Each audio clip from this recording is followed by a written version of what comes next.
his dreams a reality, and only as a sophomore, he has created his own company.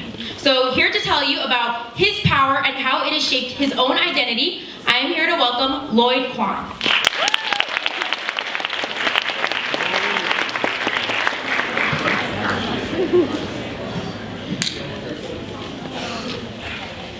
Hey guys, so my name is Lloyd Kwan and I'm a sophomore. So today I'm here to talk to you about two aspects of my life that shaped me to the person that I'm proud to be here today. So the first part of me is technology. So many may know that I love technology and that I'm that guy who's always trying to fix whatever computer problems that you may have. And my interest in technology had all started when I was little. And this had all started because as an incident as simple as my parents transitioning me from my teddy bear to a computer. Teddy bear, computer. Yeah, the computer won that one. So I guess I never really had a normal childhood when it came to like playing around with toys or playing with video games. I never was or very interested into that. But what I was interested in was playing around with technology. And that's what got me into technology as the years continued. In middle school, I continued my technology passions by joining the Jefferson Robotics team. And wow, it was an amazing experience. I enjoyed every single second of my time being on that robotics team. And I continued my robotics passion as I continued into high school.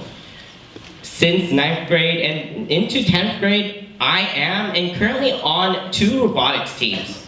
That's a lot to handle considering I'm taking AP classes and I have to deal with my business, which I'll be talking about in my next slide.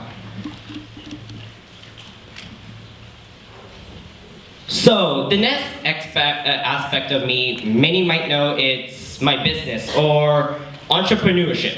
So I currently own a Amazon business called Gadget Bound, which some may know it as maybe Tech LK or maybe 2 Tech for Less, but this year we kind of did, or I did a rebranding. So last year I sold over approximately 3,000 items, which resulted in about 2,500 different transactions throughout the whole year. And this makes me, so this year, the government requires me to file tax for the second year with my business. And for one thing, running a business, I have to make it clear, it's not easy. You may think it's all easy and fun, but it's not. And I'm going to talk about how I was able to start my business. And no, I didn't start my business just because I wanted to make money. It's almost because it was a mistake. My business had never, or was never started intentionally. It was all because of this. I purchased this back in late 2011, and it was like a cable thingy for my computer that I wanted to hook up. I wanted to hook up my computer to my TV, and I thought maybe this would work, and it turned out it didn't work. So I did what everyone would do and try to return the item, but I wasn't able to return my item, and this stumbled me. I was like, what am I going to do with this item? So later on, I found this ad on Amazon. If you can't read this, but it says, can't return an item, trade in or sell the item.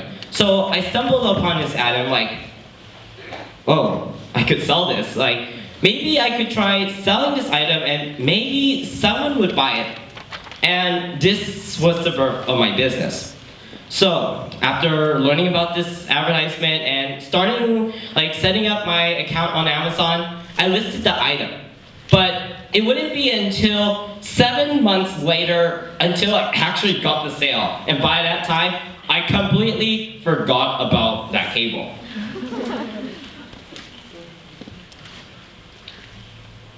So, in July of 2012, early morning, I remember getting a similar email like this. It said, ship now, sold, ship now. And I was like, what just happened? Where did I put that cable? What am I going to do? This customer already paid me. So I started frantically trying to search for that cable, and I eventually found the cable, and it was under my bed, but yeah, at least I got it to the customer, and the customer got it on time. And so I had to learn pretty quickly on how to ship the item, how to package it, and I guess that was the start of my business. And so then later on that day, the second light bulb went off. Why can't I sell stuff that was just laying in my room, laying around my house, that wasn't that we wouldn't be we wouldn't be using anymore? And so I did. So I continued listing or selling every item I could find in my house, and I guess my parents were pretty happy with that. I cleared out the attic, so that was pretty good. So I continued selling. It sold quite slowly though. It wasn't that successful, but so I remember when I was little, my parents would give me these workbooks or these English reinforcement skills things like that. Yeah, I sold one of those so I wouldn't have to do it. Yeah, sorry parents.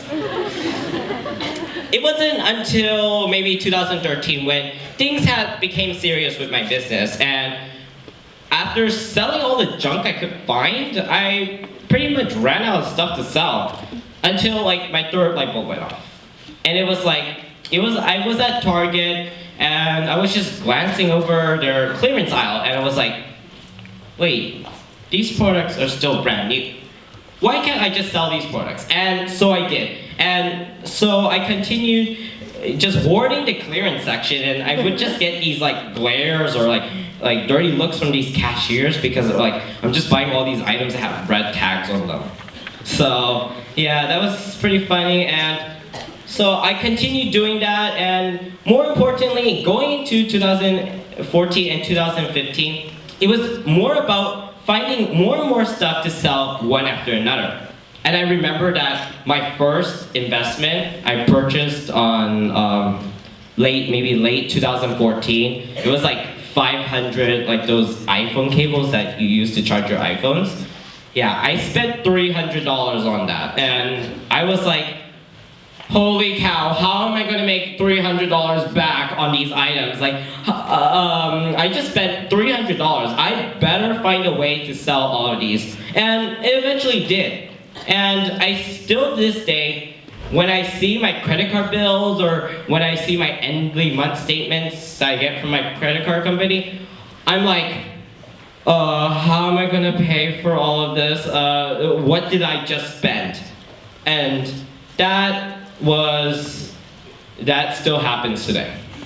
So fast forward today, I sell mostly a mix of products like electronics, home good items, office supplies, and I average about maybe 20, 25 packages that I have to personally ship out a day. And now my living room and my room has currently turned into a big mess. This is daily operation for me. Oh my God. Go back. This is my input of packages that I get in my house every day, or not every day, maybe a 2-week span. And just remember, it's not during the holiday season. You didn't want to see the holiday season. Yeah, my living room was it was a mountain, and my parents were like, don't order any more stuff. I think you ordered enough. And yeah, I stopped ordering. And I think by that time, the FedEx guy, the UPS guy, and my postman all knew my name. Since they just brought the truck to my house and just dumped all the packages into my living room.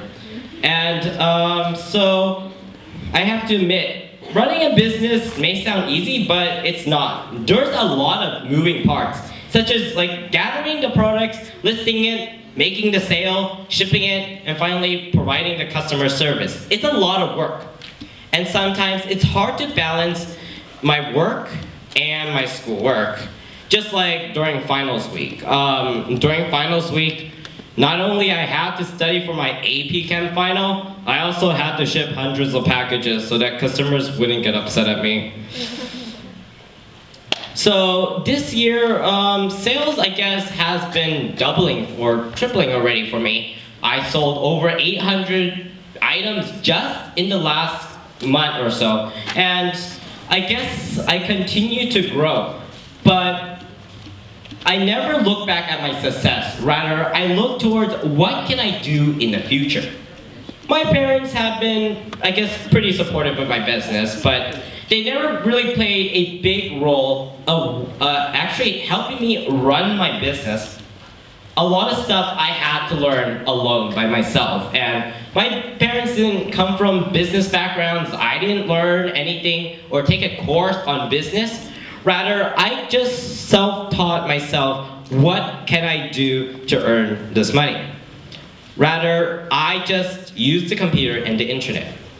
And I remember maybe a couple years, 3 years ago, I was actually at one point suspended from selling from Amazon. And I remember it was like on my 8th grade Washington DC trip, and I just get this email from Amazon saying that I have been suspended because of my poor metrics and how I'm not keeping up with their standards, and that really terrified me.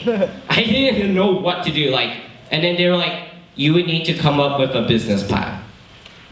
I had no idea what a business plan was. What to do, how to write one, where do I start? And this all happened when I was trying to have the happiest moment in my life, in 8th grade after graduation, trying to enjoy going to Washington DC, but I ended up having to learn about how to write one, how to create one, send it to Amazon, and try to get it approved. And luckily I did get my account back, and there's a lot of lessons that I had learned through operating my business. Nevertheless, my business has taught me to earn my own money and buy my stuff on my own. So a lot of times my parents have kind of cut me off of their cell phone plan. I think last year or so, they just cut me from the family cell phone plan, and I'm left paying for it. I'm left paying for a lot of my stuff now. Anytime I want to get food after school, my parents don't give me money anymore. Club fees, stuff. It's a lot of. I feel I gained a lot of independence from my parents financially because I'm running this business. But this business has also taught me how to be responsible and has taught me a lot of real life lessons at an early age. And I never look back at my success. Rather, I keep looking forward at what I can do better. What can I sell next? It's a learning process. And I guess my message is that there's a lot of unexpected results in life, and that you should try to accept any opportunities that come by you. My business was never intentionally started because I wanted to make money. It was all because I wanted to get rid of this single cable that I purchased. So, I would like to move on and go back to this week's theme, the power of me, and finding my identity. I sometimes can never tell whether I'm tech or business, and I can never find a balance of two. I'm a part of clubs like FBLA and robotics that completely have two different fields of careers. And I just don't know which one I want to choose. And it's hard to find a balance. Business or tech.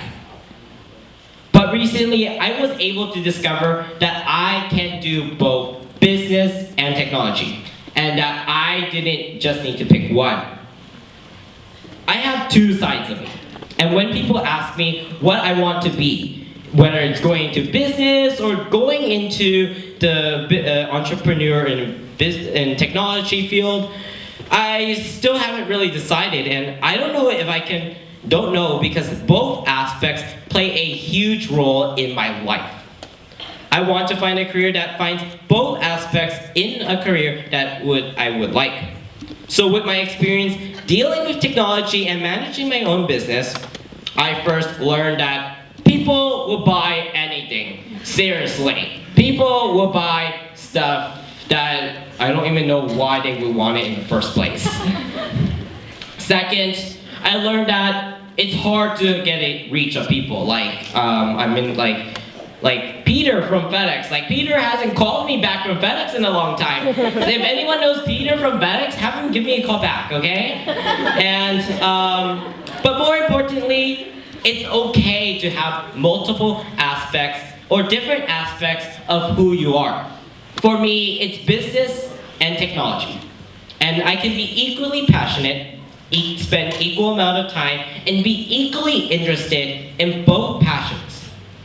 And for someone out there, it may be music, science, speech, or sports. And it's okay. You just do not need to pick one and say, that's who I am.